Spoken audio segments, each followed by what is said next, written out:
Let me talk to you about the lab that I'm about to do for Lab 1 for you that you're going to do. Click on Create New Projects. This is Visual Studio 2019. Everything I basically set you up is basically it's a new project. That's what we're doing.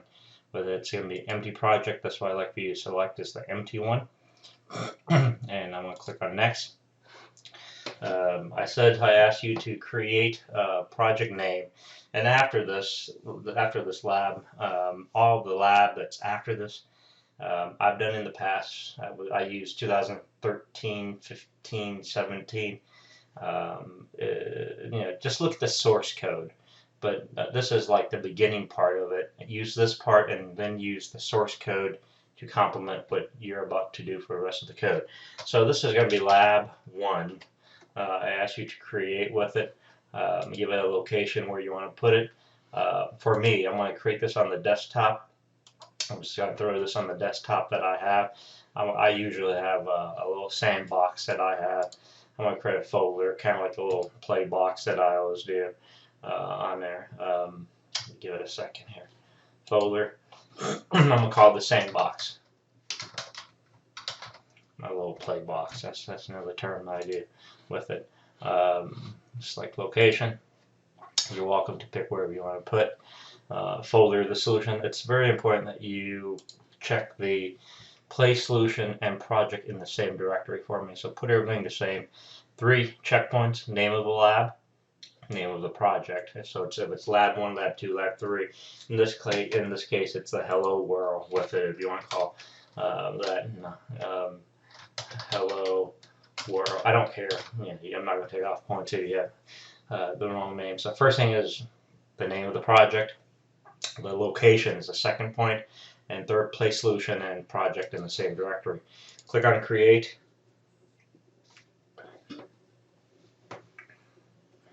Give it a second. And it gets you this, and then we would actually come into this, and you right mouse click on the name of the file.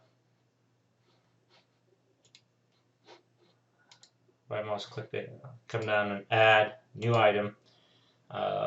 Select your CPP, call it main,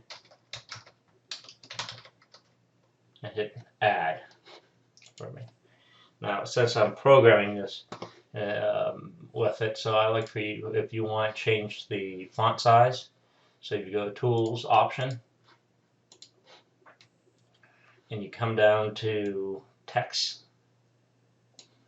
Editor. Click on C, expand that. Make sure it's word wrapped. Line number, still the same thing. Come up. I'm going to come up to the environment, find underneath fonts and color. So I like since I'm projecting this, I like to have a little bigger font for you to see. I'm going to crank it up to size 24. I think that's a good size for you to see right there. So again, this is your Hello World. So the first time you type this is going to be your name. Your full name goes here. What is this course? This is 1436. Give it a section number for me, whatever section number you have. And lastly, give me a description of the program. So is this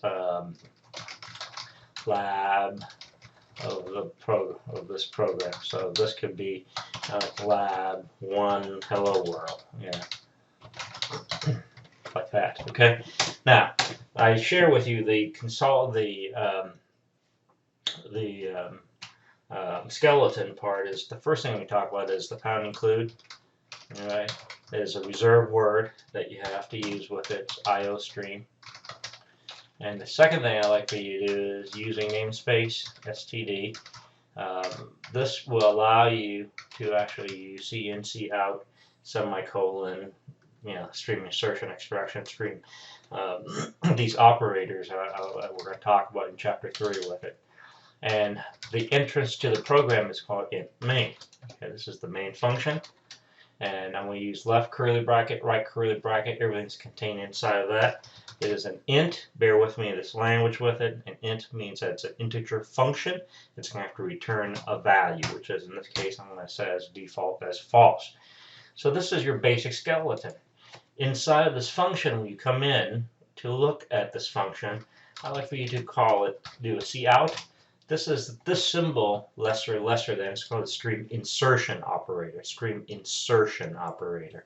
So what are you inserting? You're inserting a literal that's in a quote that you're saying this is hello world. Okay, you can put another string. Anything between the quote will come across your screen. So this is my first C++ program.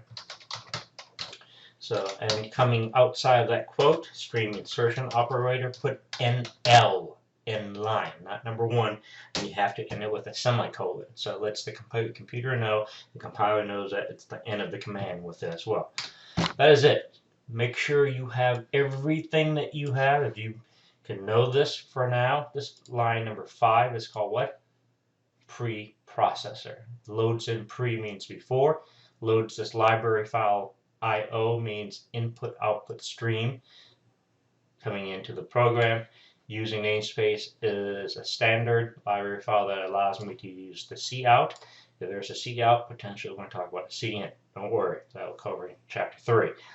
In main function, this is the main function of the program. It's contained between the left and curly brackets. Everything that's inside this function is the scope inside of this function is contained.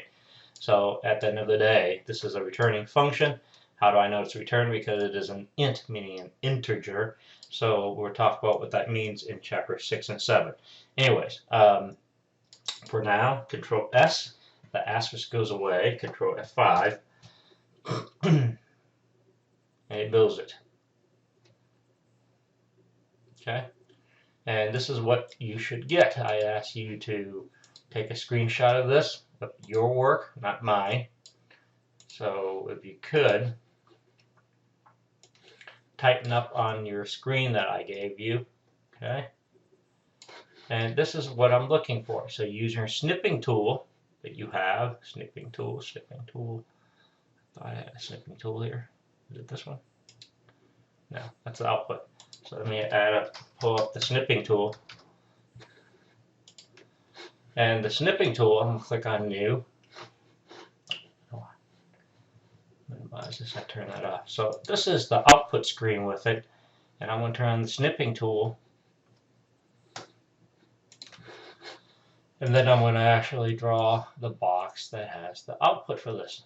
Voila. And I copy this. And then I find it in the place I ask you to paste it into the lab. That's it. Okay, cool? Yeah? Okay. So this is, make sure you close out of this. Very important with this. In this next video I'm about to show you is how do you open this file and come back and work from it. Okay? That's the second part of this video.